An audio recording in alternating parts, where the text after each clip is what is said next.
What is up everyone, welcome back to another Wilder video. Before I get into anything, I want to officially announce the Star Guardian skin giveaway for the channel. In order to enter the giveaway, all you have to do is like the video, subscribe, and comment down below your region and IGN. I'll randomly be picking 2 of you guys to win any of the Star Guardian skins you see right here. I'll announce the winners on a video next Friday, July 22nd. So you guys have until that point to join this giveaway. That is exactly like a week, so get in while you can. And if all things go well, meaning if I get a lot of subscribers, then maybe we do another one because there's more skins coming out in a few weeks. So get in while you can. Also, I should mention here with the Wild Pass, some people were not too happy about the Karma skin. And the reason why is because Ascended Stargazer Karma isn't coming from what is being said on Reddit. So if you still don't know, the Ascended version of Stargazer Karma skin isn't coming to Wilder outside of the China server. So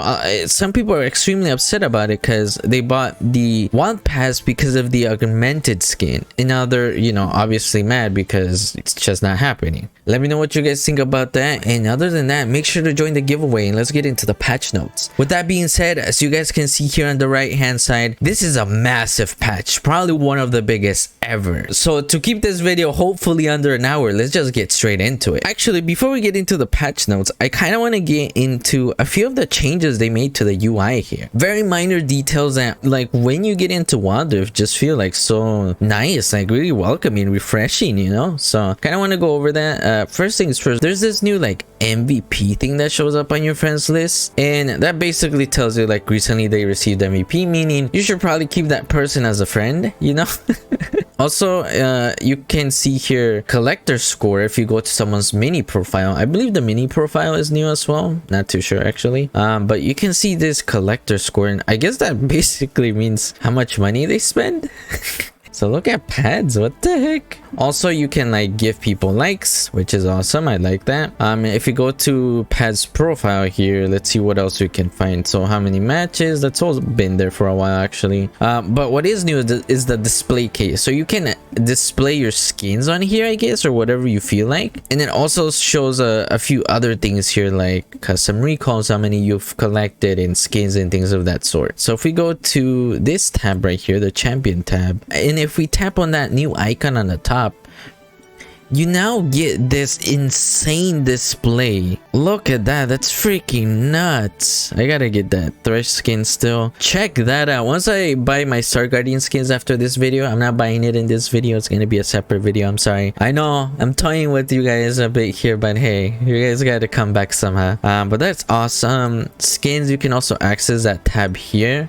See, anything change when you tap on skins here? Doesn't seem like it. Personalization, seems like nothing changed. Oh, player emblem is here now. Spawn tag. Oh, these are the new exclusive ARAM things you can unlock, I guess. Like, you will see me right now go over in the patch notes. And then also if we go to emote, seems like everything's pretty much the same here. Look at my emote wheel, it's so troll. Every time we get an ace victory, I laugh at people. First blood, I give them popcorn. Match start, I tell my teammates they're big brains. Also, I should mention I recorded the patch notes yesterday. That was before I had actually played in the new patch, and there are some things that might not make sense anymore because now that I've played the patch, they make a lot more sense. But just know, you know, Baron Lane Jax a little bit good. Shyvana seems to be a little scary, and yes, as I expected, the games are a bit more fast-paced. So yeah, the meta has completely shifted. So first things first, now we have an ARAM progression track. In other words, ARAM basically has rank now. So it says at the top right here, it says you'll now be able to show off your snowballing skills to all your friends with the ARAM progression track. Up your snowball score, so that's what they're calling it, snowball score, by playing ARAMs throughout the season, and earn new and exclusive seasonal titles once a season concludes, based on your performance throughout. So ARAM seasons will follow follow the same schedule as ranked seasons. ARAM season and progression track will begin on July 16th. So ARAM officially has rank now. You're probably going to see a lot more people taking ARAM more seriously, and of course they're sort of incentivizing you to play on there because there's exclusive seasonal titles and rewards and whatever. Some of you guys low-key don't know this, but ARAM is good practice if you ever want to practice like your laning or your team fighting. So you know, this could help a lot of people too, and at the same time they're also getting rewards, so that's pretty nice. Next up, we got some control stuff. So it says right here, this patch we're adding in a new setting so that you can have anything that isn't aimed or targeted as on button down. So this means that with this setting, abilities that aren't aimed or targeted will activate a few frames quicker. This is something we implemented a while back for summoner spells and active items, but are now adding it as a setting for some abilities. Let us know how it feels. So that's pretty cool. Let me know what you guys think down below. After that, we got the new elemental stuff. So this isn't new, but what they're implementing here is new. They're gonna be making a whole bunch of changes and things of that sort. So let's get into it here. Thank you all for sharing your feedback while we iterated through tweaks, changes, and burned through iterations of Elemental Rift. After a mountain of testing, we are ready for it to flood your ranked games. So Elemental Rift will be bringing some massive changes to each game you play, literally reshaping the map after you slay the first dragon. So after you kill the very first dragon, the map will change. It will either turn into the Inferno or the mountain or ocean, and right here below they explain what each does. So the Inferno, it's gonna burn away brushes and collapse walls. So with the Inferno map, a lot of ways you're gonna be able to be more aggressive. The reason why is because the enemy's jungle in your jungle is gonna be a lot more exposed, since there's gonna be less walls and less places to hide in, meaning team fighting for a red buff and invading for a red buff and just denying jungle is very much a thing that you'll see happen in, you know, the dual lane. Maybe the support can rotate more easily since there's less walls and things of that sort. So overall, with the Inferno map, you're gonna be able to be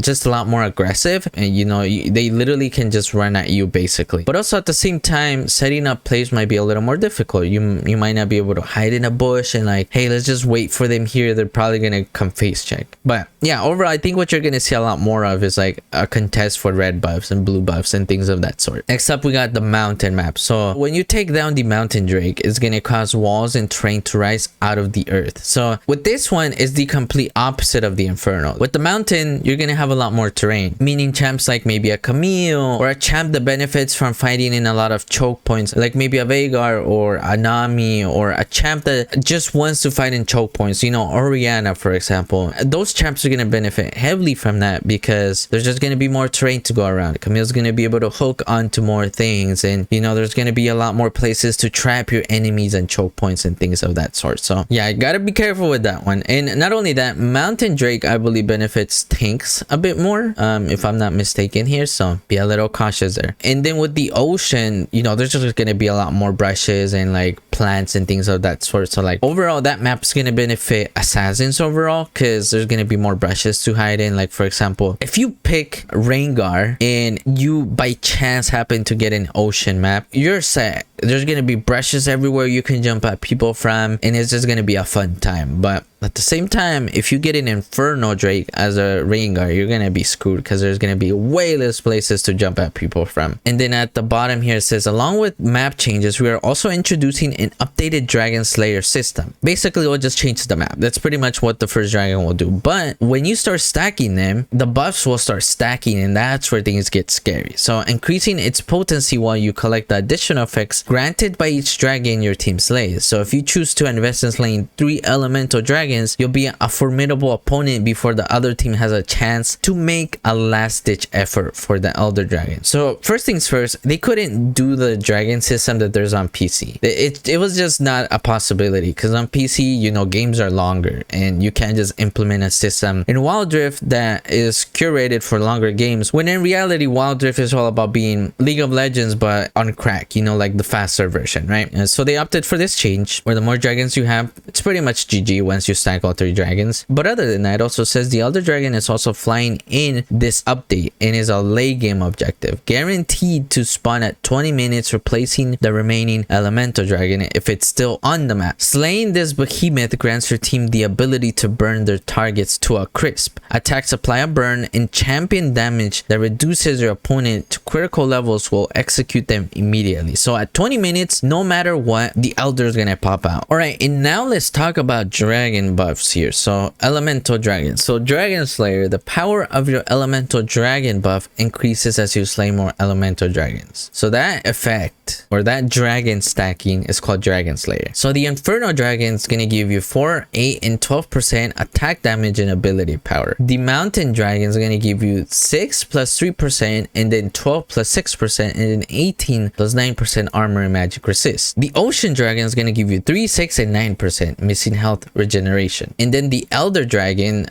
damaging an enemy causes them to burn for 60 true damage per second for 3 seconds. So that's pretty toxic. So 180 damage for 3 seconds, basically how you should look at it. And then after that, dealing damage with champion abilities, basic attacks, or Elder Dragons burn to an enemy below 15% health, instantly executing them. Once you get below 15% health, you're basically smited by the Elder. The Elder is pretty much like, it's time to end the game, right? It's end game at this point. And then also this execute ignores shields but will not affect targets who are invulnerable or immune to death. So the execute will not go through stasis, we already know that, but it will go through shields. So just keep that in mind. Don't try to shield your way out of an Elder execute. But other than that, it says here at the bottom, when Elder Dragon is slain, it grants its buff to all living members of your team, lasting for 2 minutes or until champion death. So it's gonna last 2 minutes and then it's gonna respawn, as they noted down here. So Elemental Dragons, first dragon spawns at 5 minutes. Dragon respawns every 5 minutes. So 5-minute rule, essentially what we're working here. And then first dragon's death changes the terrain to the corresponding dragon element, like they mentioned above. After that, we have the Elder. So the Elder Dragon spawns at 20 minutes, and then the Elemental Dragon despawns at 90 minutes. So you're gonna have a minute between spawns. If an Elemental Dragon would respawn after 90 minutes, it will not spawn. It is instead replaced with Elder Dragon spawn at 20 minutes. Aside from that, it says if the Elemental Dragon is in combat, it won't despawn until 1930. So say you're hitting the dragon at like 18 and 59 seconds, right? It's not gonna despawn, I guess is what they're trying to say there, but you're just gonna have like 30 seconds to take it. If no Elemental Dragon was slain, then the terrain changes when the Elemental Dragon respawns. Okay, yeah, if you don't take dragons, the map's gonna change either way. And then Elder Dragon respawns after 4 minutes. Okay, so it spawns after 4 minutes. So the buff lasts 2 minutes, but then you have 2 minutes to make something happen against the enemy team if they took Elder, because you're gonna have that window to make someplace happen. And that's if you survive through that Elder buff, because that Elder buff is pretty much endgaming. Other than that, we have ranked updates here. So ranked season 6 is here and brings with it some updates and new rewards for you to earn on your climb. As you embark on your climb this season and defeat worthy opponents, you'll be able to earn the season's ranked skin, Glorious Crimson Fiora. So for all of you guys like Fiora one tricks, this is a good time for you guys. Aside from that, it says along with this new season, we have a few adjustments to rank. So ranked marks will now extend all the way to Challenger. Once you reach Diamond, instead of gaining and losing victory points for wins and losses, you'll now gain a ranked mark per win and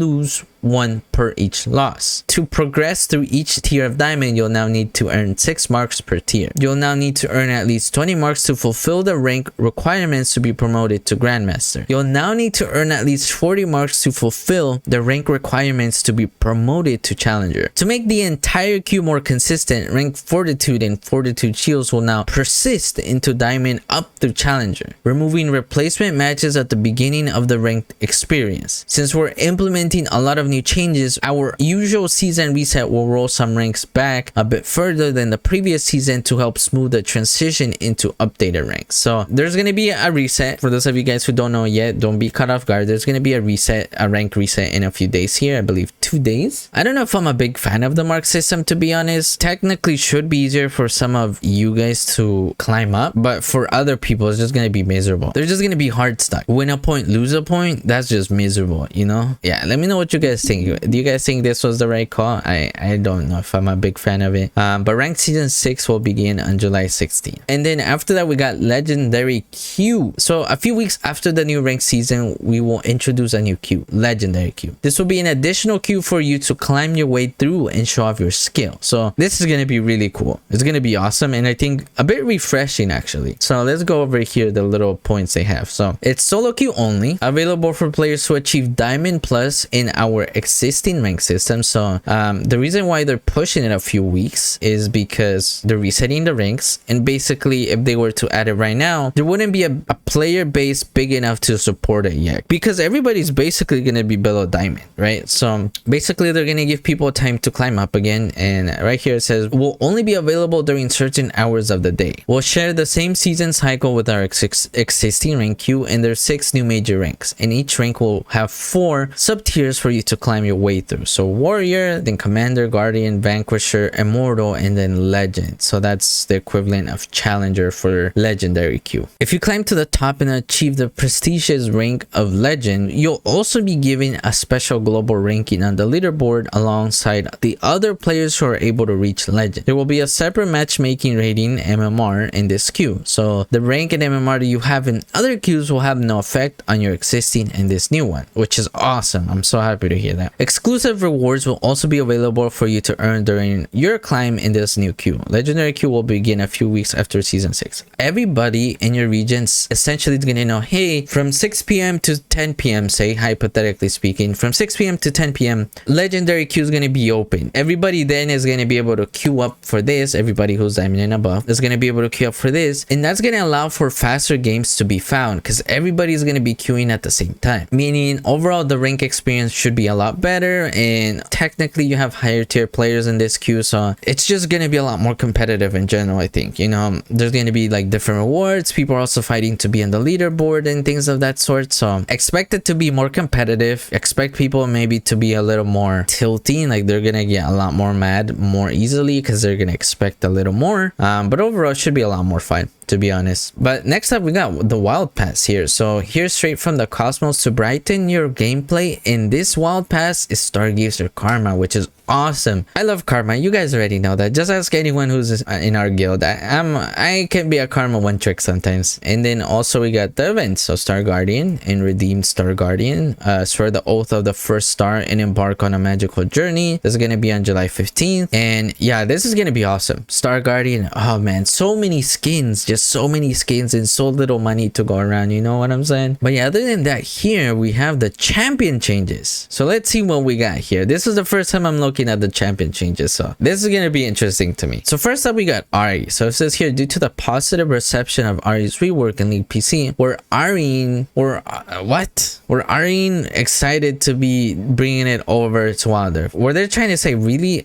Jesus Christ, that really, I blew a few brain cells trying to understand what they were trying to do. I just realized it. Are really excited, there we go, are really excited to be bringing it over to Wilder. There we go. These changes bring some new mechanics for Essence Theft and Spirit Rush, an update to her charm ability to address some frustrations it can cause, and some quality of life improvements for her Foxfire ability. So Essence Theft. Ari gains a stack of Essence Theft whenever she hits an enemy with an ability, stacking up to 3 times. At 3 stacks, her next ability consumes all stacks to heal her for 40, 60, 80, 100 based on level plus 20% ability power upon hitting an enemy. New, whenever Ari scores a champion takedown within 3 seconds of damaging them, she consumes her essence to heal herself for 80, 120, 160, 200 plus 40% ability power. I think this is good. The reason why is because technically she's a mage assassin. So next up we got Foxfire, and this seems like it's just a quality of life improvement. Improve the logic of the Foxfire projectile. After that we got Charm. So removed enemies hit by Charm take 20% more damage from Ari's abilities for 5 seconds. Okay, that's kind of good. It's just toxic, honestly. It was pretty toxic. And then Spirit Rush. So new, during Spirit Rush, if Ari devours a champion's essence with Essence Theft, Ari will extend Spirit Rush's recast duration up to 10 seconds. And she gains an extra charge of Spirit Rush, so can store up to 3 charges. Initial duration 12 seconds. Alright, I think this was pretty good actually. You know, on PC, people seem to pretty much be on board with this change, and I think overall it's good. After that we got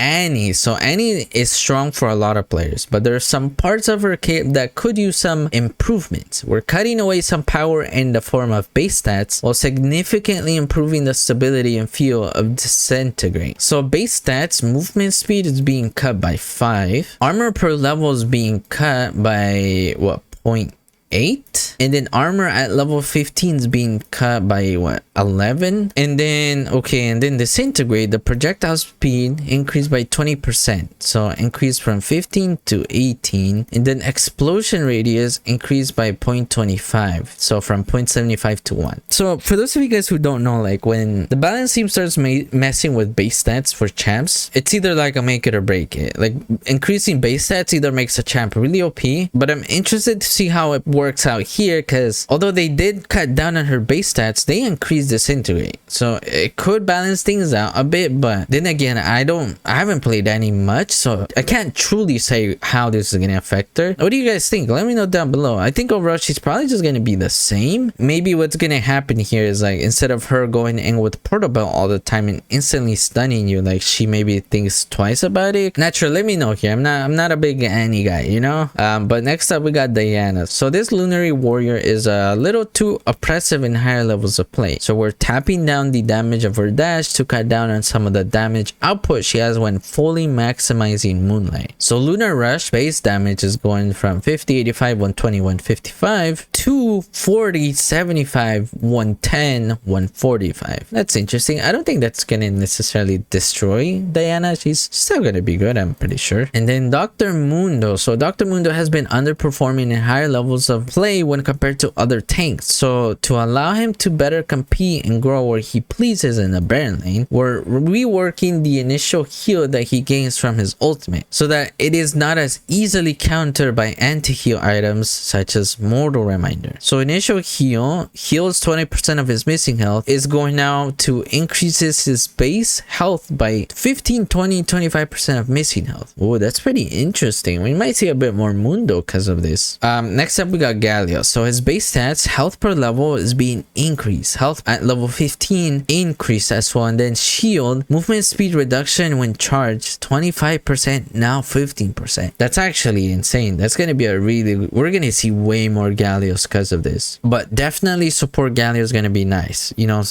Gargoyle Galio, you know, go Dead Man's Plate. Now you're super fast, and then you got 10% faster basically while charging up. It's gonna be really good. Really good counter pick as well. Next up we got Jax here. So Jax is currently overperforming in the jungle, especially in higher levels of play. To combat this, we're removing Jax's ability to gain stacks when attacking jungle camps, while increasing the damage dealt by his Sleep Strike and empowered abilities to give him some more power back in the jungle, while also lending him a hand in the Baron lane. So the base stats, his attack damage is going from 58 to 64, and then Relentless Assault, so no longer effective on monsters. Now max 5 stacks, 1 stack per hit, no doubling on minions / champs. And then from stack, it's going from 2.5, 4.5, 6.5, 8.5% to 5 to 19%. And then also the stacks are getting a bit of a rework there, or just a bit of a change. His Sleep Strike from 60, 115, and 170, 225 to 70, 125, 180 to 35. And then in power, his base damage is going from 45, 90, 135, 180 to 55, 100, 145, 190. Counter strike cooldown 14, 12, 10, 8 seconds to 12.5 on them. So they're saying he's overperforming in the jungle, right? Especially in higher levels of play. Basically, they're trying to give people like a window, I guess, to combat his jungle, but I don't know. This is pretty interesting. What do you guys think? Now his jungle clear, I guess, might be slower, but he is getting more damage, so interesting. For sure. After that, we got Jhin. So recently, we've seen that in higher levels of play, Jhin has been genuinely struggling. Wow, that works. Genuinely? Wow, that's pretty awesome. We've seen great success for other champs when adding a little extra duration to their skill-based crowd control abilities. So we're buffing up the root on Deadly Flourish. We're also amping up the bonus damage on Dancing Grenade. So Dancing Grenade is going from 35% to 45% damage from bouncing, and then Deadly Flourish, Rue is gonna be going up by 0.25 across, yeah, across the board, 0.25 it seems. Well, Jin's gonna be fun for sure. I mean, he's already, I think, in a pretty good spot, right? I don't know if this makes him like broken necessarily, but he's definitely good already, so it's definitely gonna make it better. Then Karma, oh boy, I'm not ready for this one. We all know Karma has been like S plus tier, or definitely S tier for those of you guys who don't agree. She's been good overall. As players have mastered Karma, she's shown to be slightly too dominant, but more critically, far too strong at protecting her allies in the later stages of the game. That's for sure. 100% agree with that. If you're going into a team fight and you basically set up your empowered shield, once you ult again, you have another empowered shield, or if you want to use like an empowered root or whatever, but you have another empowered ability. So overall, like if you know how, if you play things right, you can get like a double empowered shield out. So Inner Flame mana cost is going up, and then Inspire base shield is going from 60, 100, 140, 180 to 60, 90, 120, 150. Interesting. And then Mantra base enhanced shield is going from 150, 210, 270, 330 to 120, 180, 240, 300. Okay, that's a pretty rough nerf on the shield when empowered, but overall I think she's still gonna be good. I wouldn't worry too much as Karma players. I wouldn't worry too much about this one. It's a bit of a rough nerf on the shield, but hey, it's still pretty good. We didn't get anything else nerf like the movement speed you get from Karma shield or anything like that, you know? It's pretty good. Then we got a Leona buff, it seems like. So despite being a support most players can always lean on, which is true, Leona isn't performing as well as we like her in higher levels of play. For that reason, please stop it with these. God, you guys, I'm gonna stop doing patch note videos if I... Okay, so we're trying something new and increasing her threat and engage range, which should give players room for more skill expression. Okay, so her Zenith Blade, the range is being increased by 0.5, and then the Solar Flare range is getting increased by 1. Overall, I think that's pretty good. I think Leona is definitely gonna be meta this time around. I just think like a lot of the changes overall like benefit her. Like, you know, some of the new boots are probably gonna be good on her. Like, you know, take Gargoyle for example, she could be pretty awesome with Gargoyle, or some of the new boots that I'm gonna go over right now. Yeah, overall I think Leona's gonna be good for sure. Every time you increase the range on any champ like Leona, it's always well received, honestly. Then we got Lux. So despite the popularity of playing this luminous lady in the support position, she's currently not performing as well as we like her there. So we're adding some spark to the value of Lux's primary supportive output. They're increasing the barrier. So second shield value is going from 75, 105, 135, 165 plus 30% ability power to 100, 140, 180, 220 plus 40% ability power. That's a pretty nice buff on the shield for sure. So you're telling me they looked at this and was like, okay, let's nerf this shield and let's buff this shield.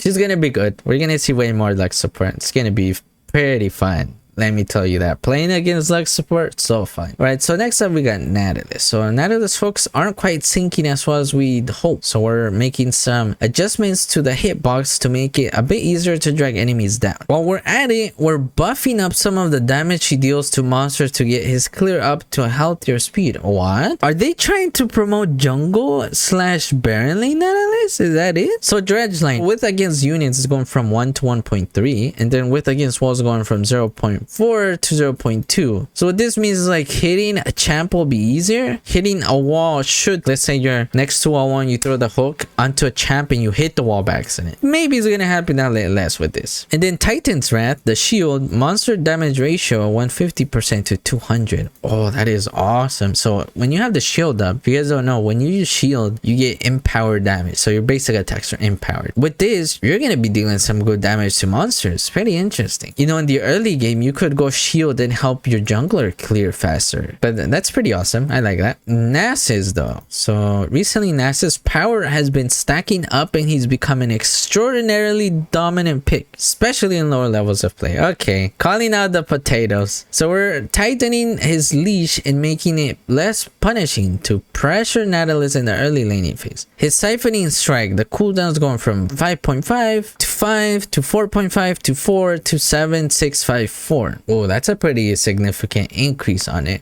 So you're basically gonna have like a bigger window to, you know, bully him around a little bit in the early phase, but in the late game he's still gonna smack you around a bit, that's for sure. Then we got Pike. So Pike hasn't been the best at hunting down targets on his list, so we're giving him a bit more damage and even more reasons to stack up armor penetration. Ooh. So base stats: attack damage per level 1.7 to 2.65. Ooh, okay. And then Bone Skewer, the damage is going from 100, 165, 230, 295 to 110, 175, 240, 305. Ooh, that's pretty nice. Phantom Undertone, so the damage is going up from 105, 145, 185 to 25 per level to 110, 160, 210, 260 at max. Armor penetration ratio for sun duration is going from 1% to 1.5%. Wow, they're buffing Pike. You know, Pike, I thought he was good as a support. Like, he was actually pretty good. I just think people don't know how to play him yet. That's kind of the problem right now, but this might make him a little bit more ban worthy for sure. You know, maybe in lower tiers he was struggling, but I think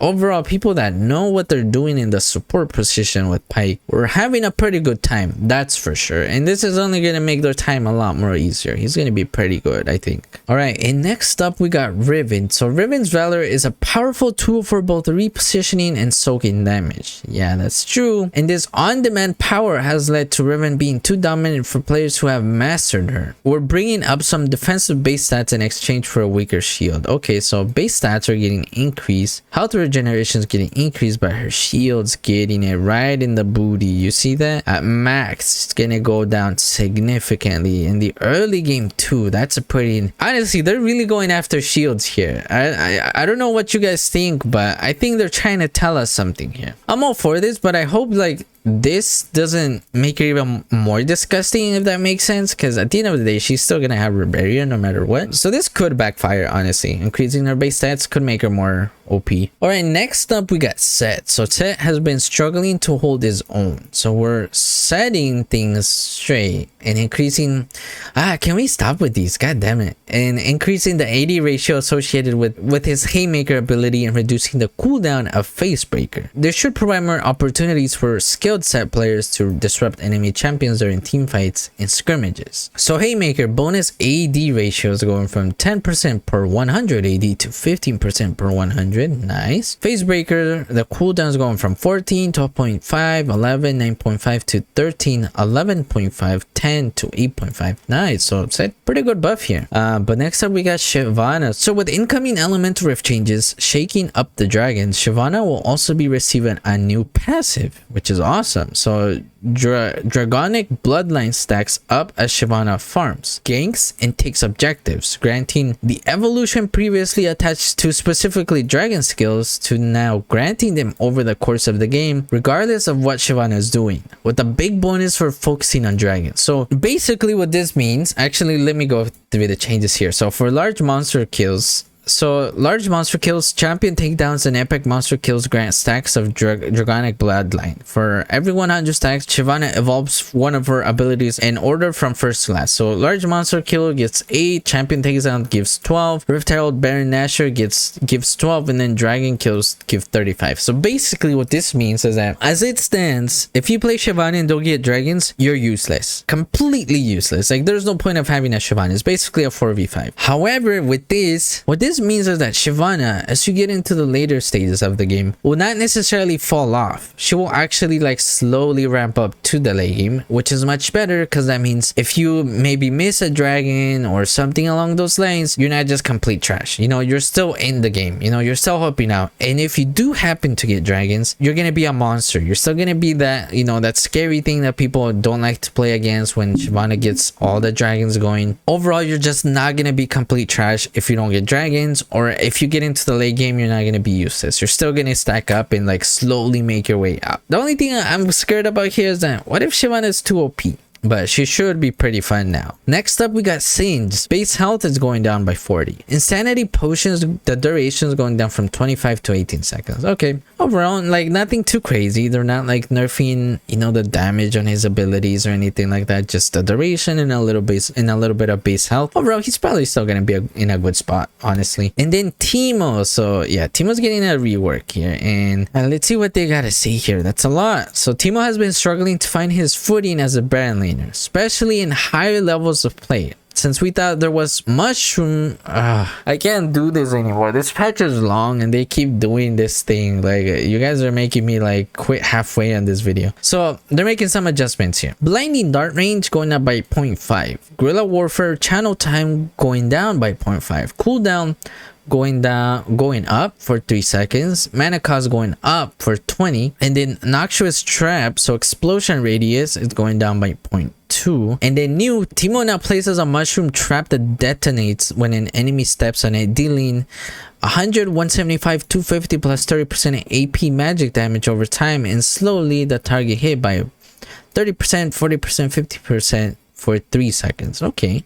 This ability no longer creates a poisonous puddle, and the damage over time effects persist on the enemy champ that triggered the mushroom trap, completely disregarding their position. Okay, so overall, I think this is good. Pretty nice. I think the only thing that's gonna suck now is that you're not gonna get that AoE, you know, that sometimes like in a team fight came in really clutch, where like the support stepped in the mushroom and then the carry walked into it, and then like you got 3 people taking damage. You're not gonna see that anymore, unfortunately. But yeah, what do you guys think? Is this gonna make Teemo OP? Let me know down below. And then Twisted Fate. Ooh, Twisted Fate. Let's see what they did for him. So the Card Master has recently been succeeding significantly more than AD oriented builds. While we don't mind diversity, we do want to ensure that the AP build feels worthwhile compared to other options. So we're doing some slight power shifts between parts of Twisted Fate's kit. So his base stats, so the attack damage per level is going down, and then the attack damage at level 18 is going down. Wildcard AP ratio, though, it's going up by 5%, and then stack deck active attack speed's going down. You know, you might have to change your playstyle a little bit because AP might be a little better, but even then the other build will still probably be good. You know, a little bit of like a nerf there, but overall, like his ultimate, his map presence, his ability to make plays, flash stun, and all of that sort of stuff, still gonna be there. So Varus though. So caster builds have been dominant on Varus for all of Wild Rift's lifetime, and attack oriented builds have been much weaker. Yep, 100% agree.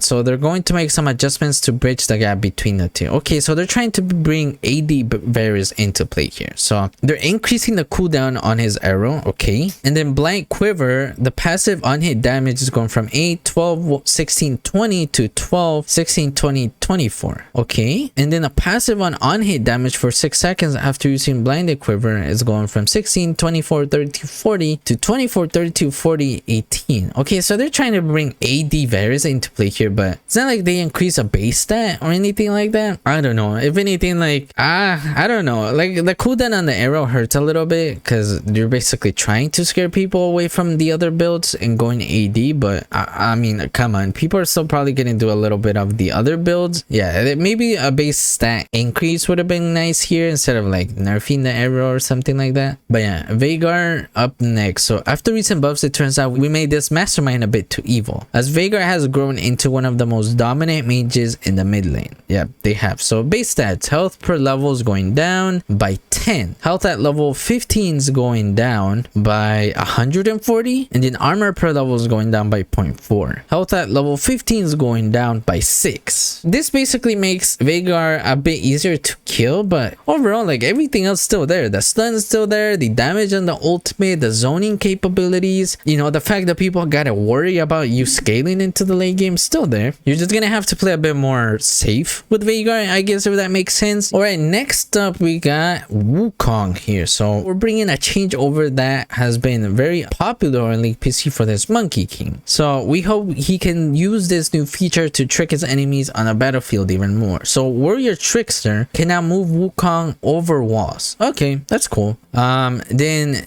Xin Zhao, let's go with that.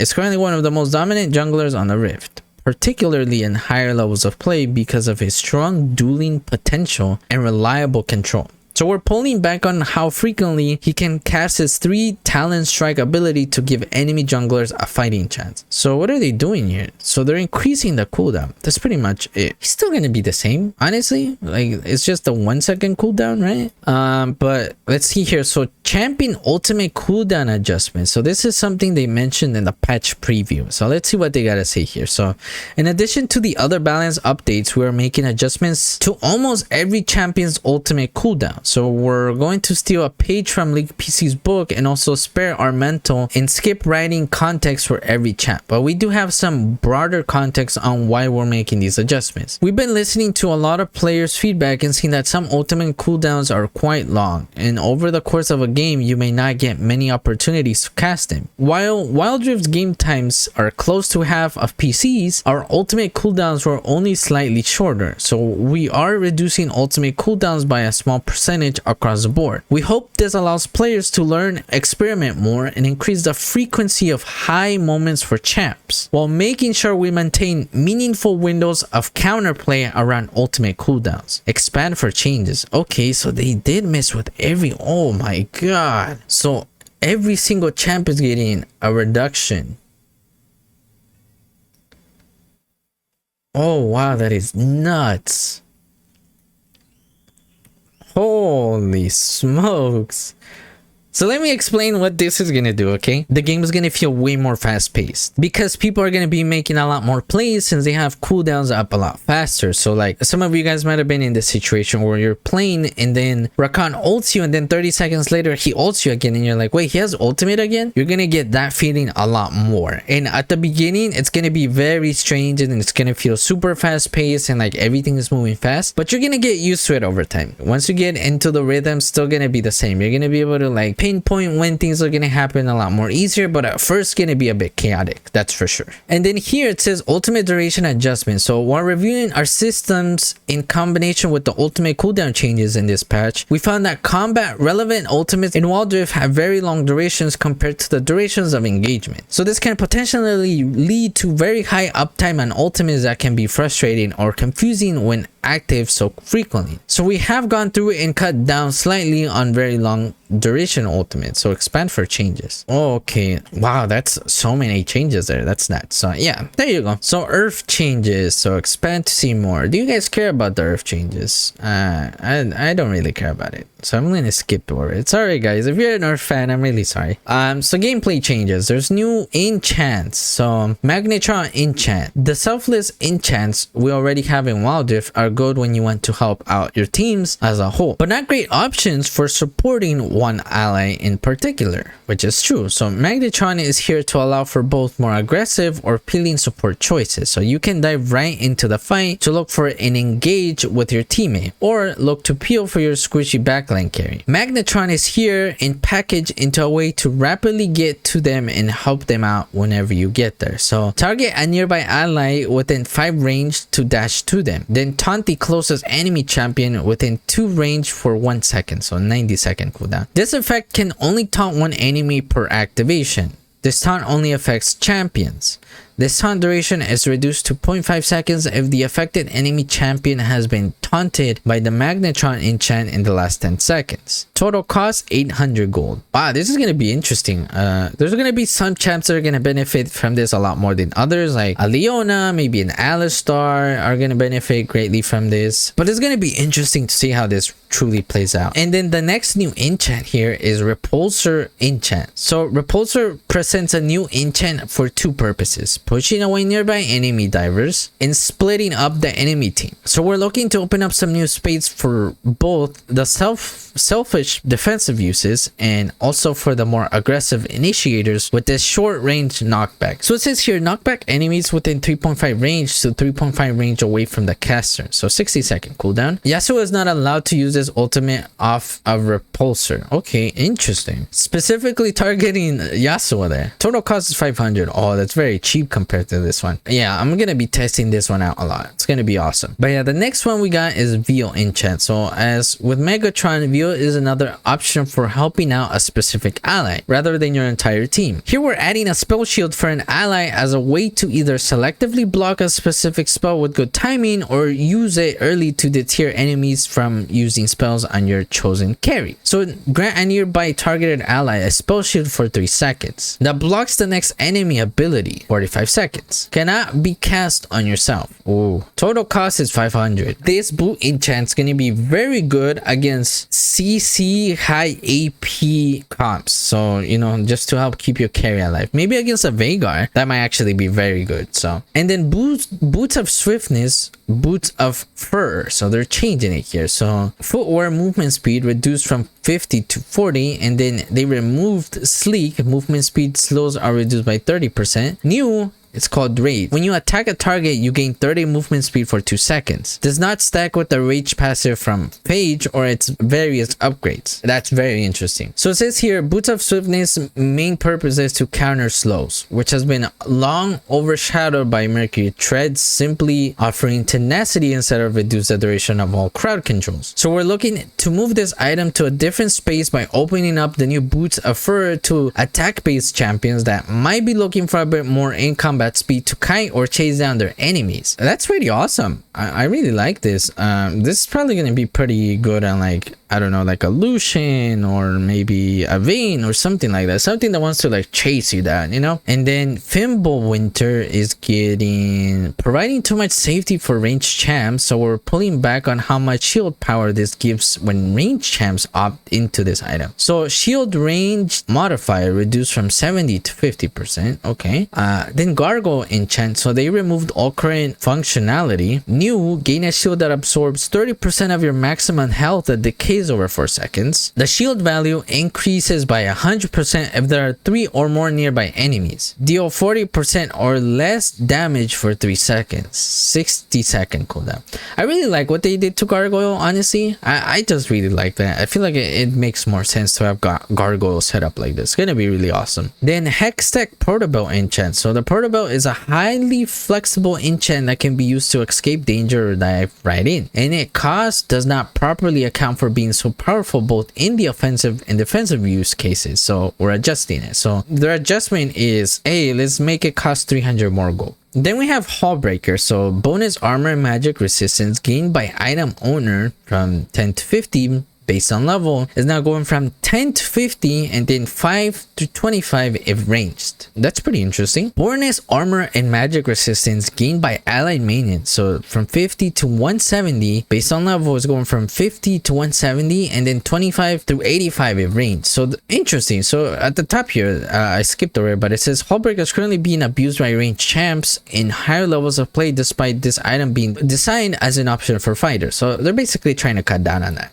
And then the Quicksilver enchant. Quicksilver has had trouble competing in the defensive space for other actives like Stasis. So we're looking to push it into a space as a clear counter to crowd control. So they removed all current functionality and now it grants immunity to crowd control effects for 0.5 seconds. And then also it grants 30% tenacity and 30% slow resistance for 1.5 seconds. And no, this enchant can still be used while under the effects of non-knock-up crowd control. So as long as you're not knocked up, you're going to be able to use this. If you never played Vainglory, you're not going to understand this, but basically what they're doing here is they're turning this into a reflex block or a crucible, you know, where like you can activate this as you're about to get, you know, say ulted by Malphite or, you know, stunned by Veigar or something like that, right? And it'll just deny the crowd control and you'll be able to keep going. You know, with Quicksilver, I believe like the second you get stunned, you could use it or something like that. Yeah, that just wasn't working. And I think Quicksilver enchant is going to be used a lot more than Stasis. I think Stasis might actually become more situational because they're increasing the cost of it. So maybe you buy Stasis a lot more against like bursts, a whole bunch of bursts and stuff of that sort. But I think overall Quicksilver enchant is just going to be the go-to item because no matter what, you're always going to have crowd control in the enemy team. And then Shadow enchant, so it was removed.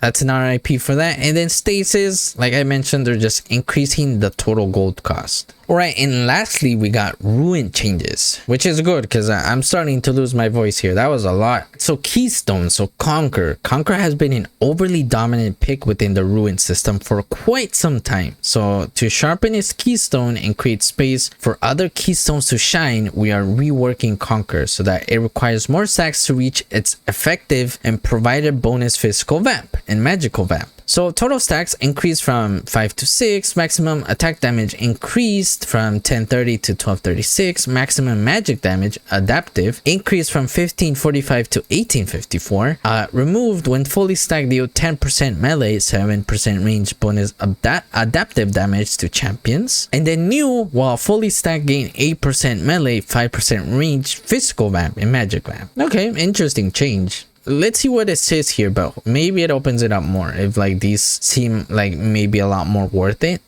So let's see here. So Keystone Fleet Footwork. So as an oversight to the last set of Fleet Footwork changes, we did not properly address the power of Fleet's healing against monsters, so we're not here to correct that mistake, as we don't want junglers optimizing around a Keystone to bypass damage dealt by the jungle during their clear. So healing mod against minions, healing mod against minions and monsters. Okay. And then 60% for melee, 20% for range. Same. Okay, interesting. Then Keystone Grasp of the Undying. So we've been looking to open up more Keystone options, and Grasp of the Undying is only used by a few tanks and melee champs. With these adjustments, we're hoping to expand who this ruin can be viable for, while also keeping it in a similar spot for those who can pick it up to be more durable. Okay, so damage 2% max health to 3% max health plus 20% attack damage and plus 10% ability power. Range mod is going from 50% efficiency to 40%. Interesting. Yeah, like I said, so like they're trying to open up the Keystone more, you know, so like instead of just thinking Conquer, like, you know, the same old ruin, you think of like other ruins and like maybe you're up against a certain comp, so let's pick this instead of that and things of that sort. And then Keystone Kraken Slayer. So Kraken Slayer has been less powerful in the later stages of the game than intended. We're buffing up the base damage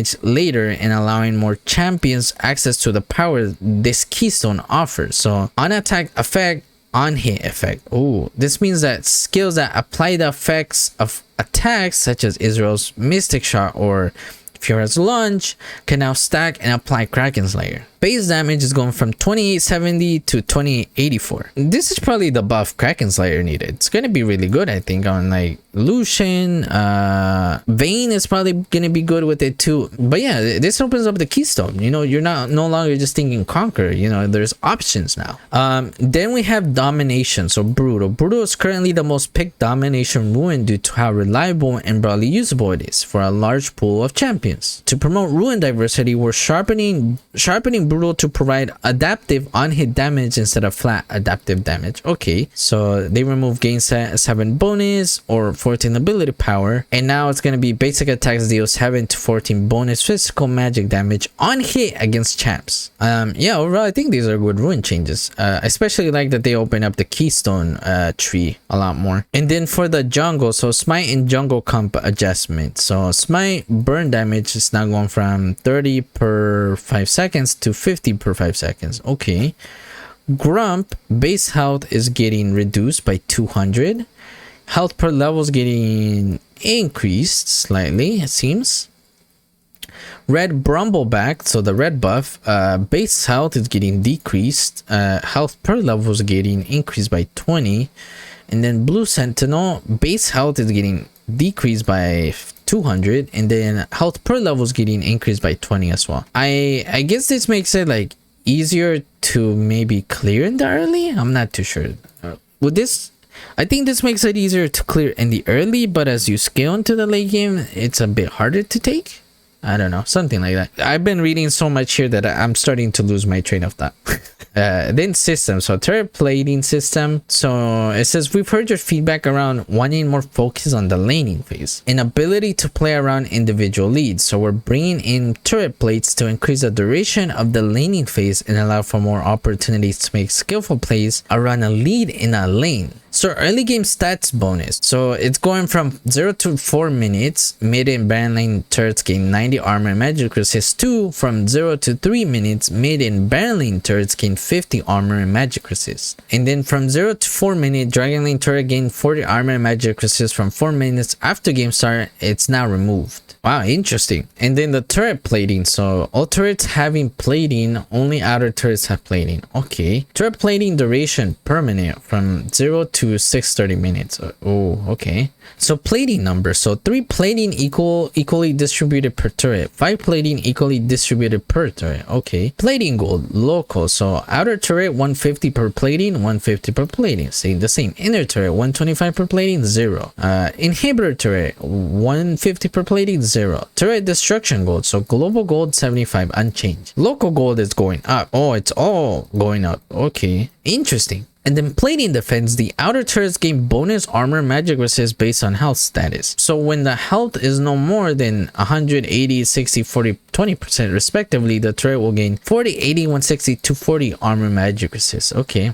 that's pretty interesting. I kind of like this, honestly. And then early game siege protection. So turrets gain additional bonus for multiple enemy champs near it within 3 minutes of game start. Now it's going to be within 630 minutes of game start. Okay.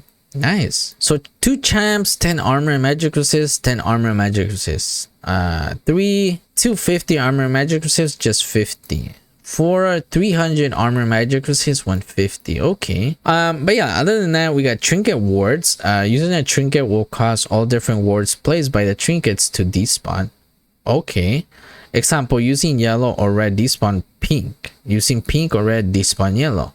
Oh wow, so what do they say here? Since the updates to the trinket system, players have learned to take advantage of swapping between trinkets to gain extra value. Oh no, they caught us. Particularly from the new control ward trinket. We're removing this swapping optimization in order to make the choice between which trinket you take a more intentional choice, rather than allowing for swapping to be a way to gain extra vision and or vision now. Wow, they caught us. Yeah, basically for those of you guys who don't know, like when you first start the game, you would take the pink ward and immediately you would drop it and then teleport back and swap it for the yellow ward. That way you could have just more vision, you know? After you put down the 2 visions, you basically would like respawn and get the pink ward again and prepare for the dragon and stuff like that. And yeah, they're basically like screwing us over with that now.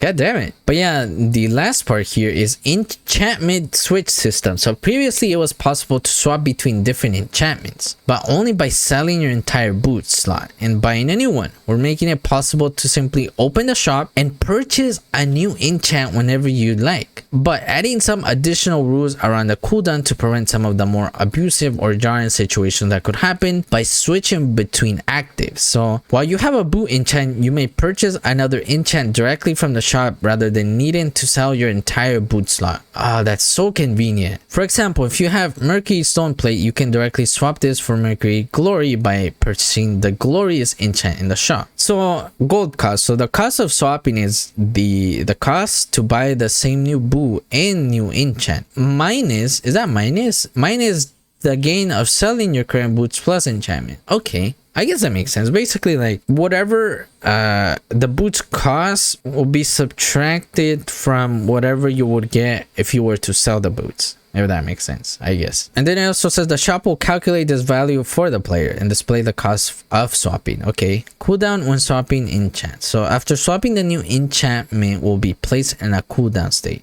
Well, where cooldown equals 20% of the enchantment's max cooldown versus 100% of the enchantment's current cooldown. If players have used it before and still on cooldown, taking the greater value of the two. Okay, that's interesting. I like this overall. This is like just making boots buying more convenient. And yeah, you know, sometimes you find yourself trying to buy boots as fast as possible and stuff, and like it's just a pain, you know. I gotta like go help my teammate like make this quicker. You're gonna be able to do this quicker now, so that's awesome. I really like overall pretty good patch, honestly. Pretty awesome.